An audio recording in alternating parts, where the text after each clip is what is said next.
Welcome to Global Risk Community Chat. Today our guest is Todd Miller. I'm very happy to have you here today, Todd. Welcome. AC, thanks for having me. Looking forward to the conversation. Yes, likewise. I'm looking forward to it as well. So before getting into the topic, let's start with short introduction. So could you briefly introduce yourself to our audience? Sure, absolutely. So I'm coming to you from Washington, D.C., here in the U.S., and I'm with ChromaWay.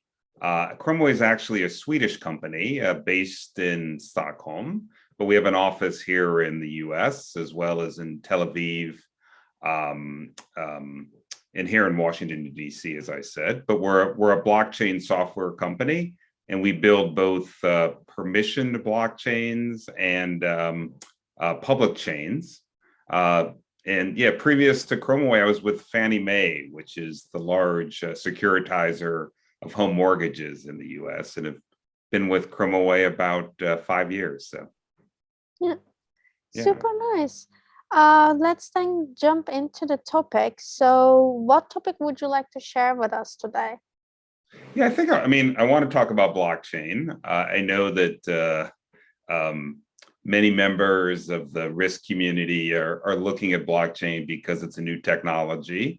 And I know that many members are part of large organizations that have been doing piloting or beginning to look at more at blockchain. So I want to talk a little bit about, first of all, define what the blockchain is, so we just sort of have a baseline, but also perhaps talking about some of the risks issues that maybe people could consider who are in this community. Yeah. Actually, I think that is very relevant. As you said, like a lot of, I think, risk managers are looking at blockchain because obviously from a technological aspect or what they can, what kind of maybe uses it might have, or like certain advantages or disadvantages it might have when it comes to their risk management or routine risk management as well, or opportunities or risks on that end. So I think it is a very interesting topic to delve into. So then let's get into it, and perhaps let's start with sharing some key things about it, some important aspects that we should be focusing on. Sure. I mean, I'll talk about a couple elements. I mean, I think from a risk management perspective, there's different levels of it, but let me first make sure that everyone understands what the blockchain is. It's a little bit hard to grasp. So, I mean, if you think about the blockchain, we might define it simply as it's an immutable ledger, and it facilitates the process of recording transactions on that ledger and also on tracking assets in a business network. So instead of that business operating on a centralized database like most companies do, it operates on a decentralized set of databases.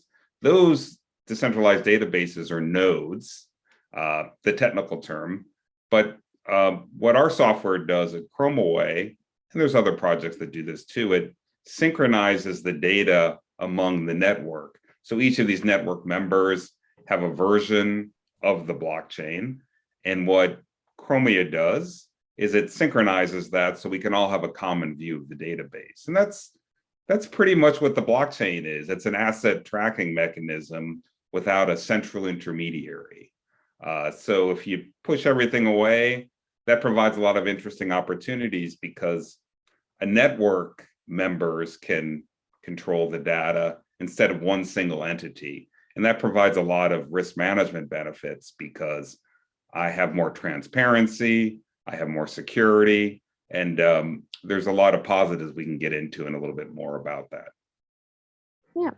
And I think since after this explanation, perhaps let's go more into the, some maybe risk management considerations when it comes to, like some projects perhaps, or like some risks involved, with this whole blockchain perhaps. Sure.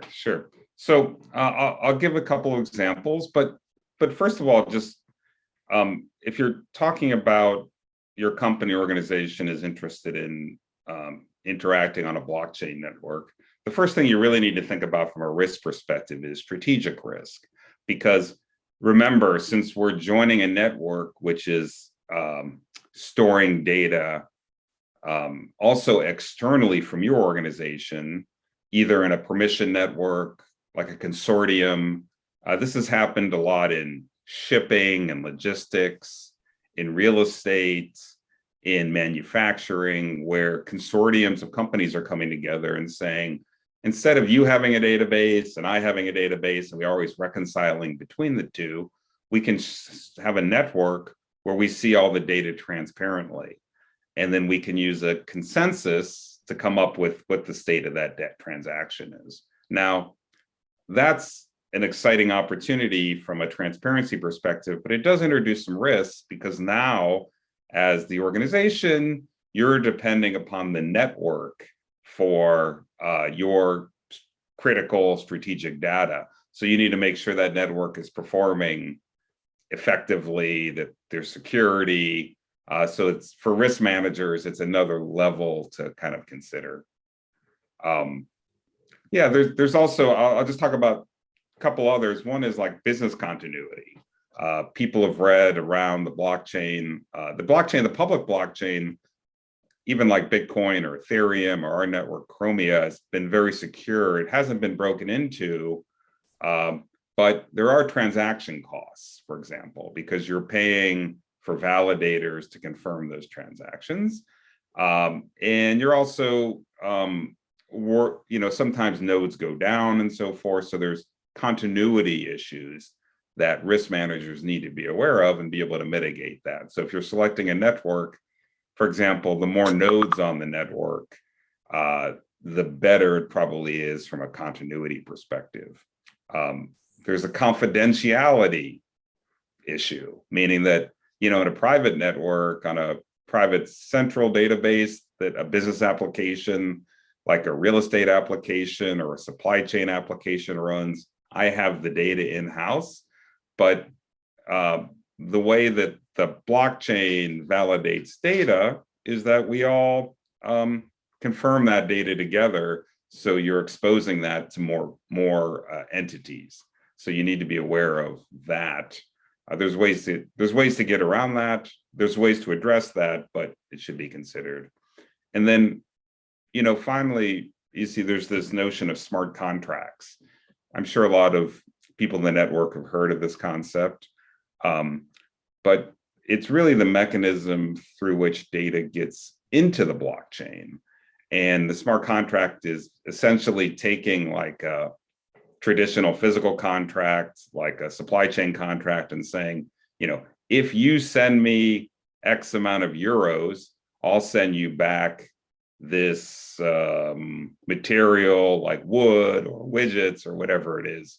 But in a blockchain, that's done through a smart contract, which is like self-executable code. That's great for risk managers, because they can look at the code and they can verify that that's the way that the agreement will be executed. And it's also auditable. But the risk of that is if there's a flaw in the code, if there's a break in the code, it could be exploited by bad actors. And so you really, like, risk managers have to be able to work with technical resources to be able to review that smart contract, because it's also computer code. So yeah, I think that's also a very great, like, kind of a merge of explaining both the risk end of the things and the blockchain aspect of this. I think it was like a really good merge, essentially, I think. So we are running a bit out of time, so I will ask about, like, maybe just one thing our audience can start implementing, or like take it as a take point. So if you were to summarize it all in a, I don't know, minute or a sentence, what would be your takeaway point? Yeah, I mean, I think that I really encourage companies, organizations, government entities, and the community, the risk management community, to begin to experiment with blockchain. It's a little bit hard to sort of understand conceptually, and to have a modest project, either a pilot or a prototype, to test it out and get used to working with the technology, you'll be able to discover both the benefits, which we're very strong advocates of, but also certain risks and how to mitigate those risks. And the best way to do it is to do it in a hands-on way. Yeah, super nice. So that Yeah. was it on my end. Do you have anything else you would like to add? I don't think so. I just would encourage anyone who's seen this, feel free to reach out to me. We have info@ChromaWay.com. You can send an email, they'll post it to Todd Miller. You can check the website, there's a lot of information. Look forward to having more dialogue interaction with this really strong and growing community in the risk management space. Yeah. Super nice. And on my end, then, yeah, I also have nothing else to add. So the only thing I can say is thank you so much for joining us today. And it was a pleasure to have you and hear out your insights on both blockchain and then also how it affects risk and as well. So thank you so much. Thanks, Izzy. Nice talking to you. You as well. Take care.